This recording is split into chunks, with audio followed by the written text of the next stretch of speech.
son dos estructuras óseas que están a los lados de los huesos de la nariz, por el debajo de la bóveda craneana y por encima del macizo facial. Tienen forma de pirámides truncas, ¿no?, que miden de 4,5 a 5 centímetros de largo, por 3 de alto y 4 de ancho. Lógicamente no son así como rectangulares como estos, son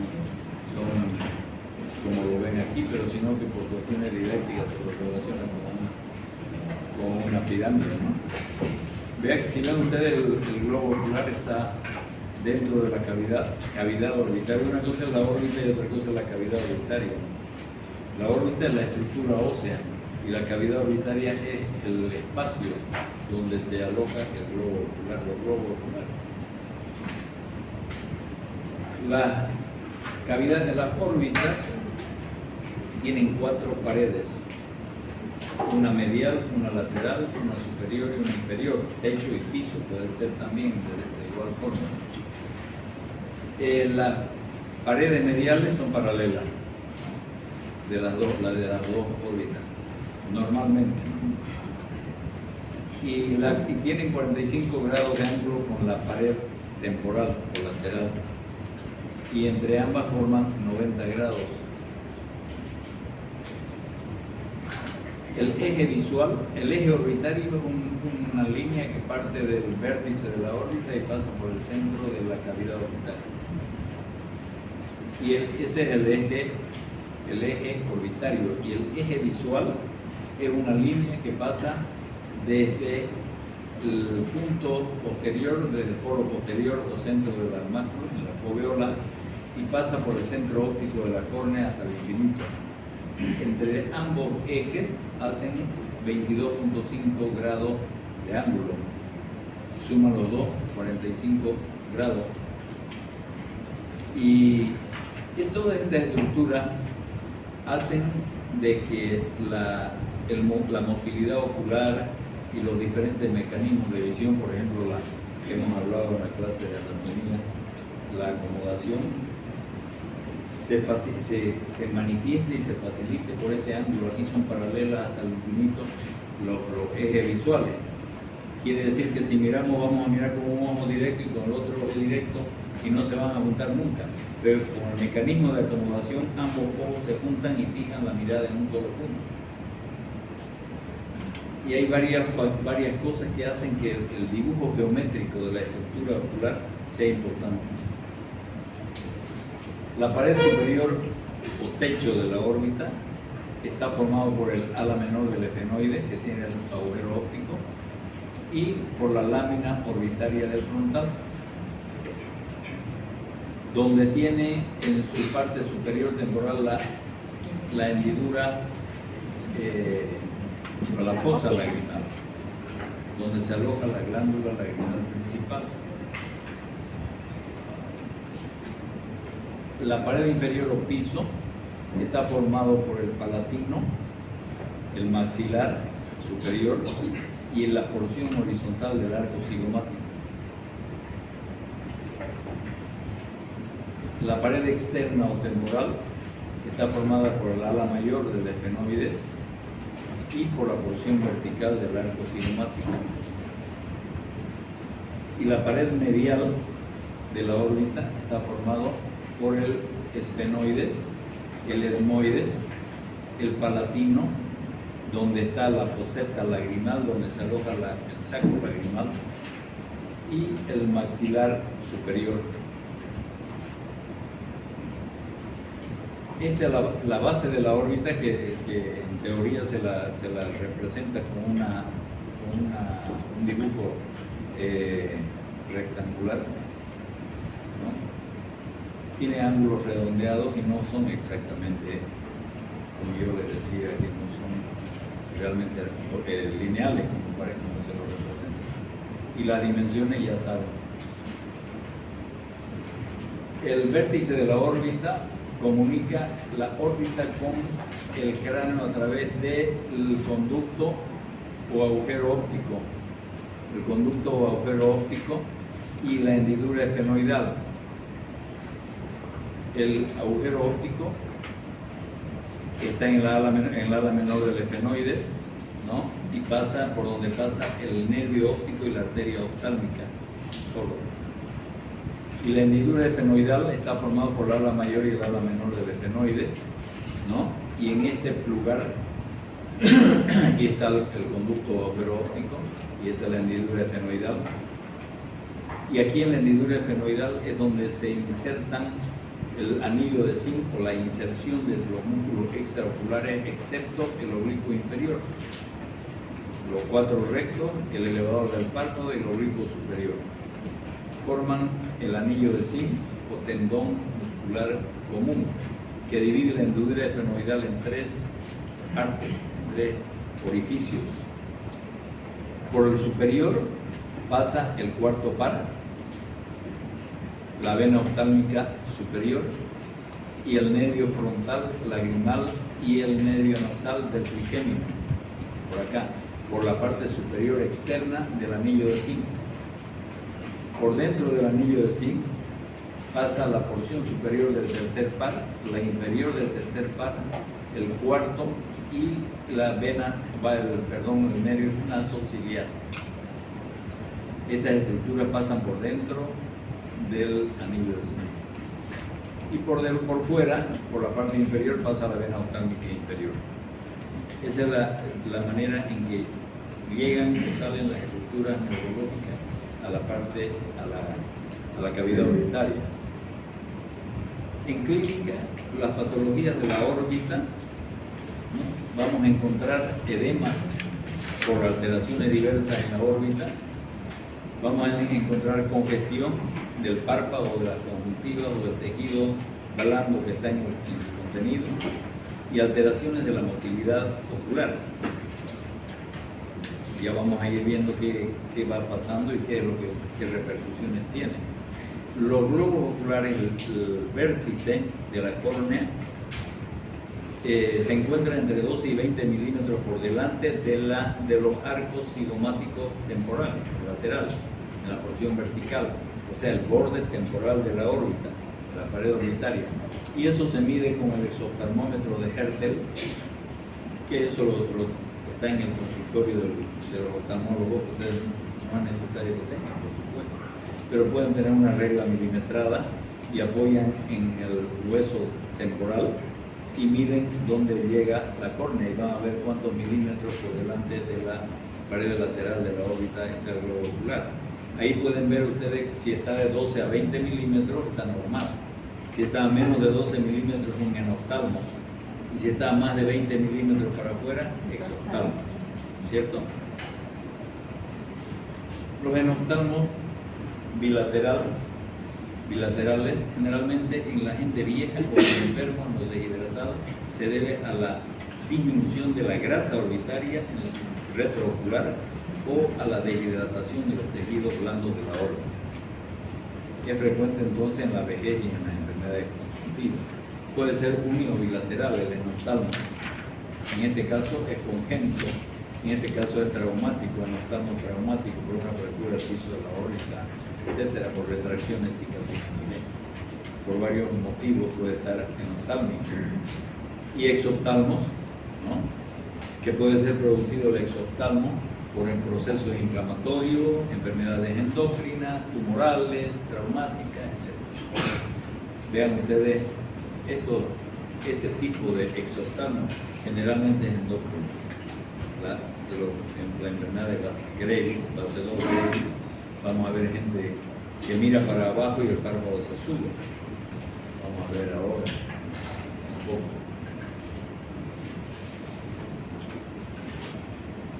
Las características semiológicas del exoftalmo puede ser unilateral o bilateral, directa o lateralizada, puede ser reductible o no, según la causa, de instalación brusca o lenta. Si son tumores, digamos, va a ser lenta, pero si es una hemorragia retroocular va a ser rápida, dolorosa o no dolorosa y pulsátil en caso de aneurismas.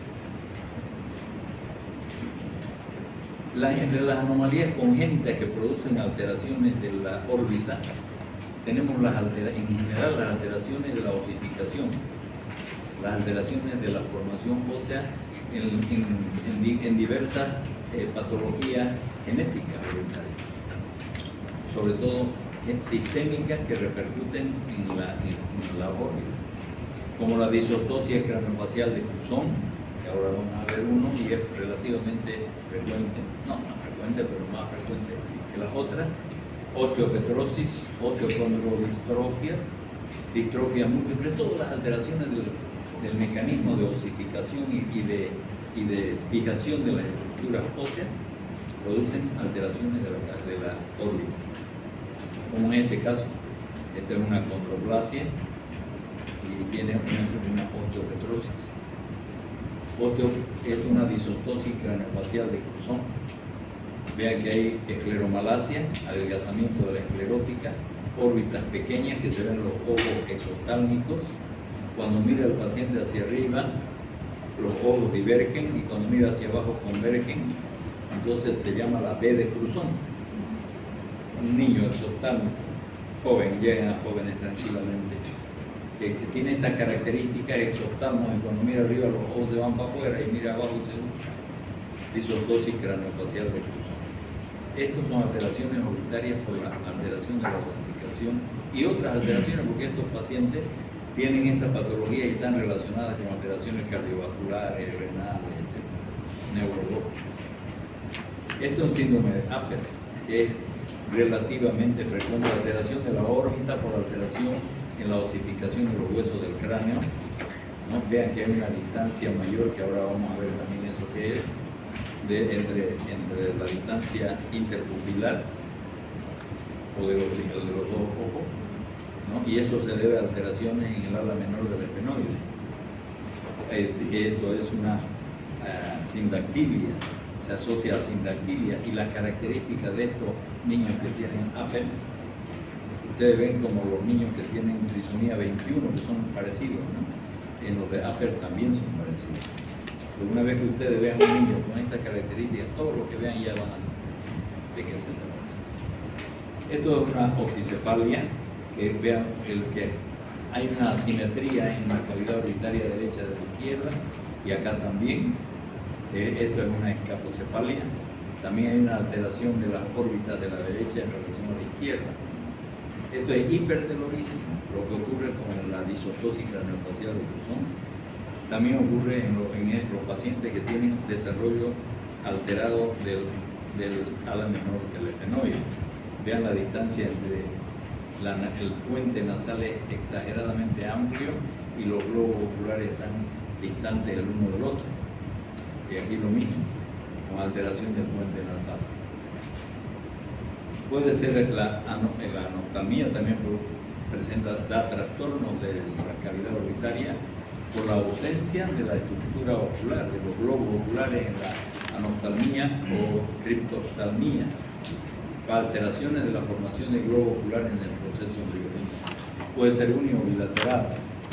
Vean, cuando hay ausencia del globo ocular o anoftalmía, también hay ausencia de la glándula lacrimal principal. Entonces los elementos principalmente que llenan la cavidad orbitaria están ausentes, entonces no desarrollan las estructuras óseas de la órbita. Entre los procesos inflamatorios de las órbitas, generalmente tenemos alteraciones inflamatorias secundarias a afecciones de los senos paranasales, sinusitis, mucoceles, etc., ¿no? O metástasis que afectan a los párpados, a la nariz, etcétera, que dan alteraciones también de la órbita. Las celulitis orbitarias son patologías muy frecuentes que se presentan tanto en niños como en adultos. Y esto se debe en general a alteraciones infecciosas que están en la cara, en el triángulo de la muerte. ¿Saben? Reviéntense un granito y van a ver, después van a quedar así posiblemente los pacientes. Por eso es que no se toca por el retorno venoso, que no se deben tocar los procesos inflamatorios o infecciosos que están en la zona de la cara, en la porción de regreso sanguíneo de la arteria superficial, como en este caso. Generalmente comienza como unilateral, pero después se convierte en bilateral y produce dolor, se presenta dolor agudo, congestión palpebral como ahí, y también hay una alteración de los párpados, de la motilidad ocular, y la complicación más peligrosa, ¿no?, de este caso, y la más frecuente si no se trata adecuadamente, es la trombosis del seno cavernoso y la muerte. Una de las causas de muerte por infecciones en la cara más frecuente antes de la existencia de los antibióticos, era esta, la celulitis orbitaria. Y tras que ustedes vean un médico general que trabaja en un centro médico y ve una celulitis orbitaria y no la trata, quiere decir que no ha pasado oftalmología ni neurología. ¿Ah? Eso se llama negligencia cuando se trata, porque esto es simple. Ahora que están mirando esto, nunca más se olvidarán ustedes, ¿no? Esta puede ser la celulitis, puede ser preseptal o retroseptal si está por delante o detrás del septum orbitario.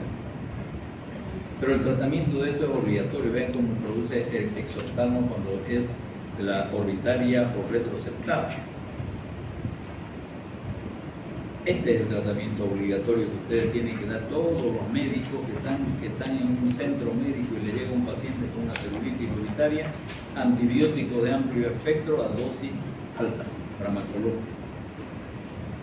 Drenaje, si existen abscesos en la zona, hay que drenarlo. Corticoides, prednisona 1 miligramo por kilo de peso día, y anticoagulantes. Si no tienen anticoagulantes para manejar, pero tienen aspirina, eso hay en todas partes. Al comenzar 5 aspirinas de adultos juntas, y después dar una aspirina cada 8 horas hasta trasladar al paciente a un centro, porque esto hay que tratarlo internado al paciente, porque es causa de muerte. Tienen que saberlo, porque produce trombosis del seno cavernoso y posteriormente septicemia y muerte.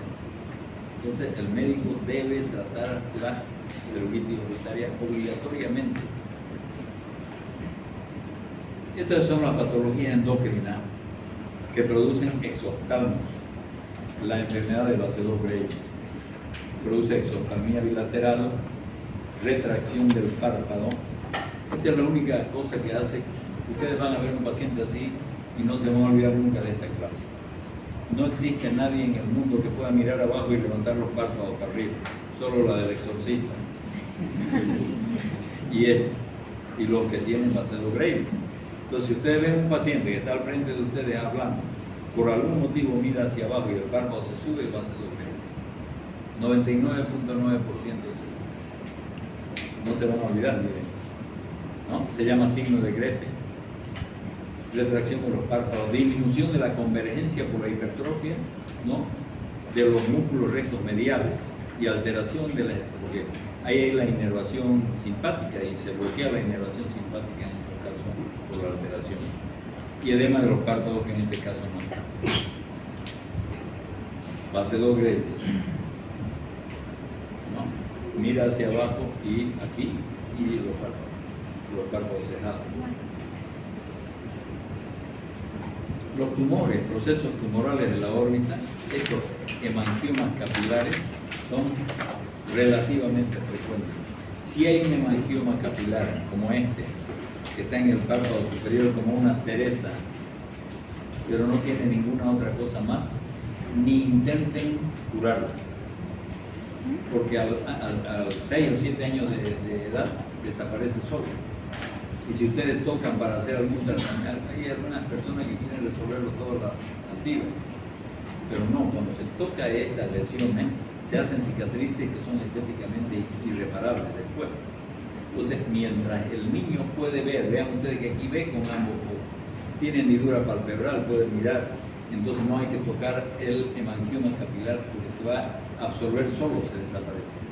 Pero si tenemos uno como este, ya es otra historia, porque aquí el globo ocular está ocluido, está produciendo compresión del globo ocular, un glaucoma compresivo, secundario, un dolor, molestias, etc. Este paciente hay que mandarlo al cirujano facial, pediátrico, para que haga. Hay gente que se dedica a hacer esto y no dañarlo el médico, porque ni el oftalmólogo ni el cirujano de cara tienen que ser especialistas en tumores de la órbita, los que toquen esto. En este caso sí, porque está ocurrido el ojo y va a desarrollar una ambliopía profunda y después no va a poder desarrollar visión en ese ojo, ¿no? Y tiene alteraciones importantes. Mira esa cara y mira esta cara, es diferente. Entonces es importante tratar. Entre los tumores también tenemos, como en este caso, los tumores de la órbita. Este del rabdomínosarcoma es uno de los tumores más malignos de la órbita y se presentan generalmente en el recto superior y en el oblicuo superior, en este caso en el ojo izquierdo. Exoftalmía, lateralización del ojo. Vean ustedes que si ustedes no les dicen, pero ustedes lo miran al paciente, saben que aquí hay una compresión en la parte superior nasal, porque el ojo está dirigido hacia abajo y afuera. Entonces van a sospechar de que se trata de un rabdomínosarcoma. Otros tumores más frecuentes que son los tumores de la glándula lagrimal principal, que está en esta parte atrás del techo de la órbita, en la parte temporal. Entonces la dirección, la deviación, hay exoftalmo, pero la deviación del globo ocular es hacia la nasal inferior. En cambio aquí es hacia abajo y afuera, al revés. Y hay alteraciones sensoriales por la compresión, como en cualquier tumor de la órbita, por compresión a los nervios que van a inervar esa zona, y hay alteraciones de la sensibilidad.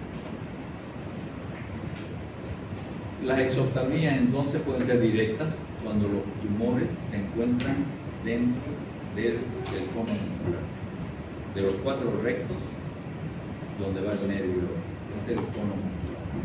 Lateralizadas cuando está en cualquier pared de la órbita o en la glándula lagrimal principal. Reductibles si son quísticos los tumores, y pulsátiles cuando hay fístula carótido cavernosa, que es consecuencia de procesos inflamatorios de la órbita. Este es un tumor de la glándula lagrimal principal. Este ojo está fijando, este ojo está dirigido hacia abajo y adentro. En estos casos hay que hacer la extirpación. La mitad de los tumores de la glándula lagrimal principal son malignos y la mitad son benignos. Entonces, si tienen la posibilidad de hacer la extracción del tumor con su cápsula, alguna persona que maneje la cirugía de órbita debe extraer ese tumor y mandar a patología para saber el siguiente paso de tratamiento. Y hay que sacarlo con sus cápsulas. Generalmente son tumores capsulados, tanto malignos como benignos. Entonces se manda al laboratorio, hay biopsias en frío que se hacen en quirófano para definir, por lo menos en forma básica, si son malignos o no, para ver qué hacer. Y otra cosa elemental es saber si son tumores o pseudotumores. Entonces, descartar los pseudotumores. Y eso se descarta con la historia clínica y con el tratamiento antes de meter a operar ni hacer nada. Con la historia clínica van a preguntar cómo comenzó esto. Un tumor maligno de una glándula lagrimal o cualquiera va a ir de a poco. Les va a decir hace 6 meses que no tenía y de a poquito fue. Pero un pseudotumor inflamatorio dice hace 2 semanas no tenía nada y ahora mismo. ¿No? Entonces la evolución es rápida cuando es inflamatorio, pero cuando es tumoral es lenta.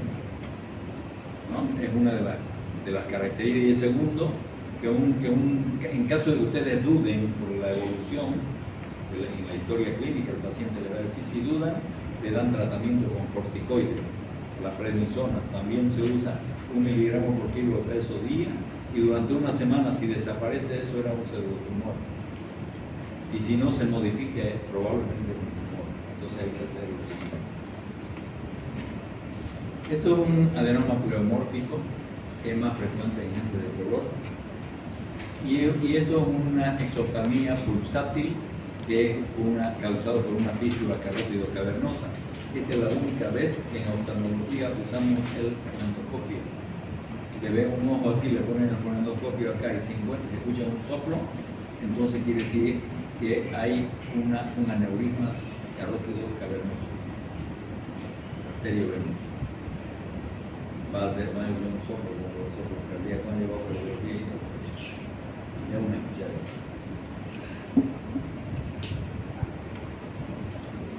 Otros procesos tumorales, neuroblastoma pleomórfico en los niños, los gliomas del nervio óptico son relativamente tumores frecuentes en niños. Aquí hay un exoftalmo directos, y acá también en el ojo derecho, este es el izquierdo, ¿no? Porque en la vaina del nervio óptico.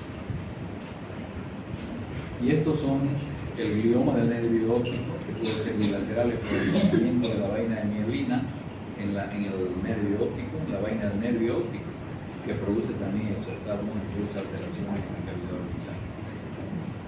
Pueden ser bilaterales o unilaterales. Los tumores de la pared medial, por supuesto, empujan el ojo hacia la temporal. Hay una quemosis en la conjuntiva, exoptalmos, ¿no? Y aquí un tumor carcinoide de la órbita que está empujando el ojo también hacia la temporal, ¿no? Y a la parte inferior. Pero cada tumor va a modificar la posición del globo ocular según dónde esté el tumor. Si empuja de este lado, va a ir a este lado del ojo. Si empuja de acá, va a ir acá, ¿no? O a la nasal o a la temporal, o arriba o hacia abajo, depende de dónde está presionando. De cualquier manera, la alteración de la sensibilidad en todos los tumores orbitarios se altera la sensibilidad, porque los nervios que están circulando, sobre todo el orbitario e infraorbitario, está comprimido y va a alterar la sensibilidad de toda la zona. Aquí tenemos, ¿no? Con una tomografía podemos ver aquí un tumor, ¿no? Se usa la ecografía también, la tomografía, la resonancia magnética y la exploración quirúrgica son modos de estudiar los tumores de la órbita. Y siempre no hay que olvidarse de que los tumores tienen que ser extraídos. Actualmente se los saca por congelación, sacar con su cápsula para no sembrar células malignas en la cavidad orbital.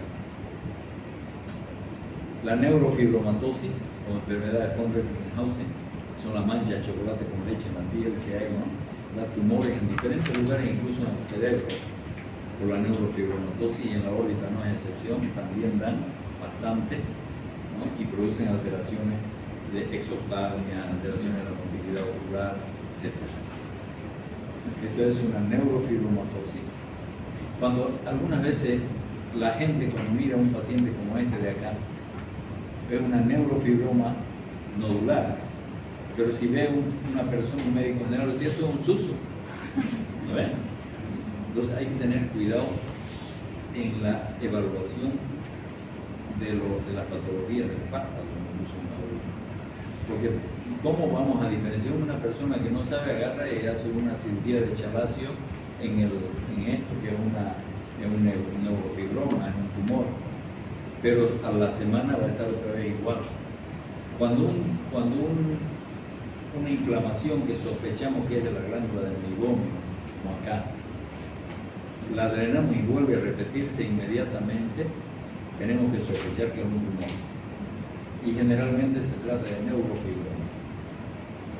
Y lo que hay que hacer es sacar no van a sacar el párpado, pero van a sacar tejido desde la conjuntiva hasta el tarso y mandan a histopatología y van a tener el diagnóstico. Esto es una neurofibromatosis, ¿no? También, pero exagerada, neurofibroma flexiforme, en la órbita de este mismo, ¿no? Y los síndromes de la hendidura esfenoidal ya no son síndromes. Bueno, también pueden ser. Estos son alteraciones que se presentan. He visto que la hendidura esfenoidal se divide por un anillo que es el anillo de zinc y salen en diferentes estructuras, en diferentes partes. Y el nervio óptico sale por el agujero óptico, ¿no ves? Entonces, cuando vemos esto, es un síndrome que se presenta en alteraciones del vértice de la órbita.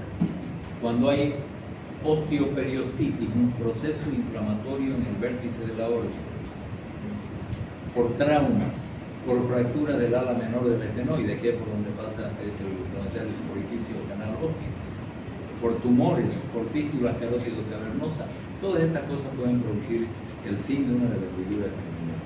¿Y por qué se caracteriza? Eso, se presenta una alteración, y ya saben ustedes que por la hendidura esfenoidal pasa el tercer par, el cuarto y el sexto. Lo hemos visto, acabamos de verlo. Entonces, alteraciones relacionadas con el tercero, el cuarto y el sexto par van a ver ustedes en estos pacientes, ¿no? Anestesia o hipoestesia de la córnea y de toda la zona del párpado y exoptalmos. Son las cosas que caracterizan, las clínicas que caracteriza el síndrome de la hendidura. Pero el síndrome de la hendidura efenoidal, cuando ataca al nervio óptico, pierde la visión el paciente, aparte de todas las alteraciones de la motilidad y de la sensibilidad que existe, pierde la visión y hay compromiso del canal óptico, entonces se llama el síndrome del vértice de la órbita. Ya están comprometidas todas las estructuras del vértice de la órbita y las causas son tumores y aneurismas en general.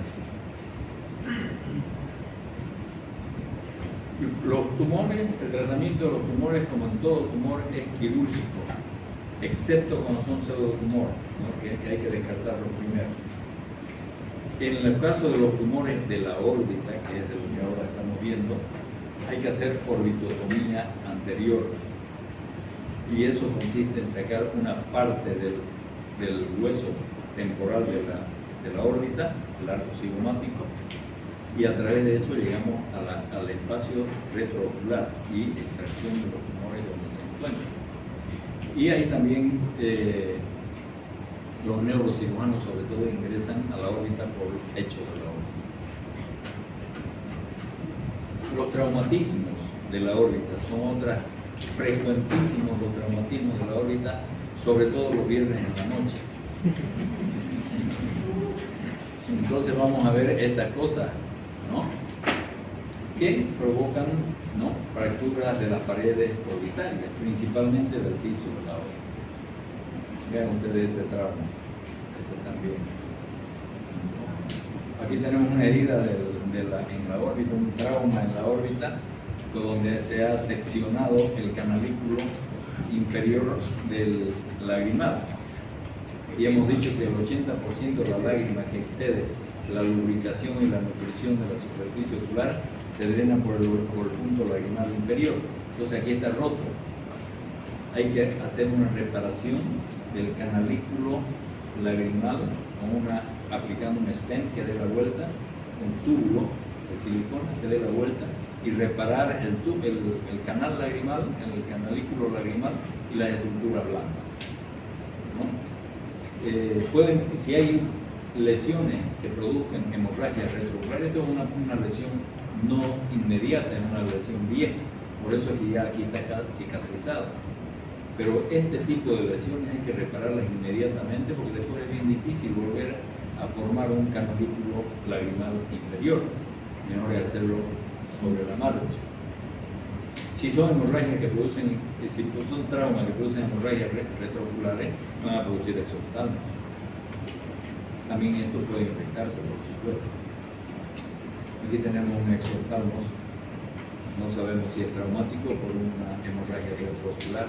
Aquí un trauma que está probablemente una fractura del piso de la órbita a simple vista, y aquí un exoftalmo bilateral que en principio no se debe a un trauma, posiblemente por ser bilateral y hay convergencia alterada. Aquí lo que diferencia de una enfermedad de Basedow-Graves es que aquí hay una convergencia aumentada y en la Basedow-Graves la convergencia está alterada por alteración simpática. Entonces puede ser por un trauma. Estos son los traumas más frecuentes, que son los traumas contusos sobre la base de la órbita, que al golpear el globo ocular y el contenido ocular que no tiene escapatoria donde liberarse, se fractura el piso de la órbita. Y al fracturarse el piso de la órbita, cae la grasa orbitaria al seno paranasal y las espículas óseas caen también ahí y queda preso el músculo recto inferior y el oblicuo inferior en la fractura del piso de la órbita.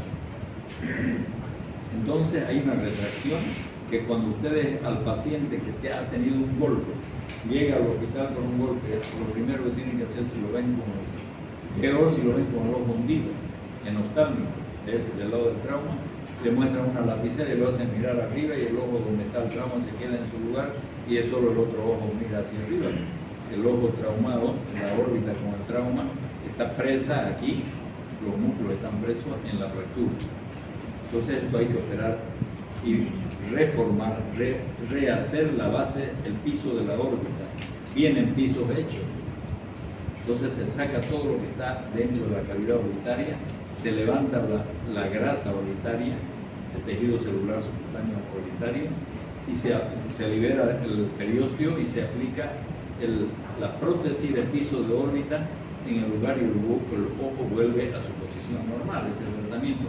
Pero el tratamiento de las fracturas de la órbita, como esta, nunca se hacen inmediatamente. Cuando hay fractura del piso de la órbita o fractura de cualquier parte de la órbita, hay que esperar de 1 a 2 semanas para que pase el proceso inflamatorio de la cavidad, porque aquí no tiene dónde distenderse y es difícil reacomodar, reposicionar las estructuras cuando está edematizada por el trauma. Entonces, la reparación de los traumas de la órbita deben hacerse entre 1 y 2 semanas después del trauma. Aquí pueden ver, ustedes ahí en oftalmos no necesitan poner el exotermómetro de Hertel, ni la regla, ni nada. Miren, este ojo está normal y este está hundido.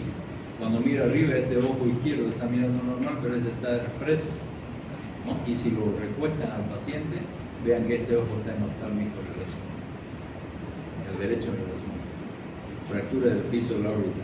Y si lo hacen cerrar los ojos y le pasan 2 cotonetes abajo, en el lado del trauma, si hay fractura, no va a tener sensibilidad. Y eso para el examen. Y la fractura de la pared medial de la órbita. Aquí esta fractura, aquí parecería que este es el ojo que está afectado, ¿no ves? Pero el ojo afectado es este. Hay una fractura de la pared medial y está preso el músculo recto medial y el paciente está mirando hacia la izquierda y este ojo no puede mirar hacia la izquierda porque está tomado el músculo recto medial. Entonces eso, y van a encontrar sobre todo, porque lo primero que hace el paciente después de un trauma de la pared medial es que le escurre sangre y se suena la nariz y el aire entra al tejido blando, a los tejidos blandos de la órbita, y aquí se forma un enfisema en el párpado. Ustedes tocan en el párpado edematoso y va a crepitar como tocar una esponja por la presencia de aire. Eso es patognomónico de la fractura de la pared medial de la órbita. No necesitan ni radiografía para saber que está fracturada la pared medial de la órbita. Y la fractura del techo de la órbita. Aquí hay una fractura, ven una solución de continuidad en el techo de la órbita. Pero esto no es importante, dicen el distractivo de los ojos. Porque el médico agarra la placa, mira, aquí hay una fractura, mira, vamos a ver esto. No es importante porque hay que acomodar esta partecita, pero no pasa nada, eso no.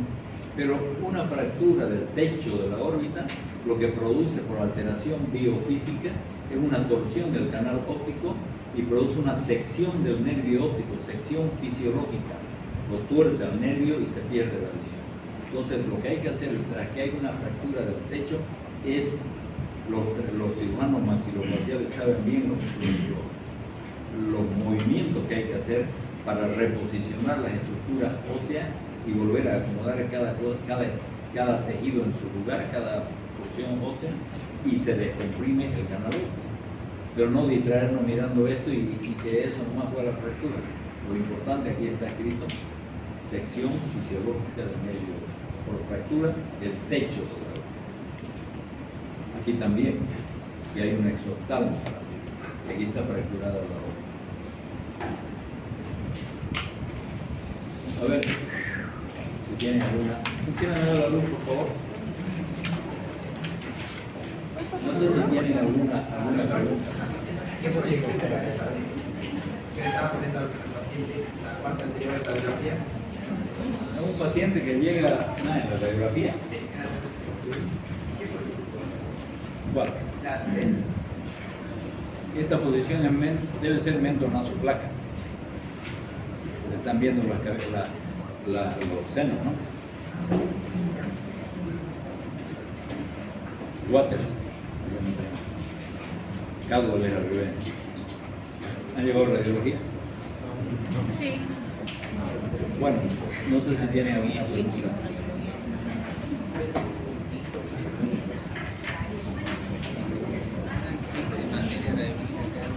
Aprovechan su fin de semana largo de estudiar, de ir a misa, visitar las iglesias, a lo que quieran ir ahí. Muy bien, buenas noches. Oye, nosotros vamos a hacer la otra individual y los otros se quedan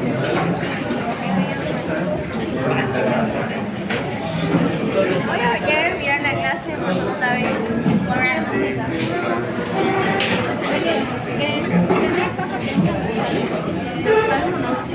sé.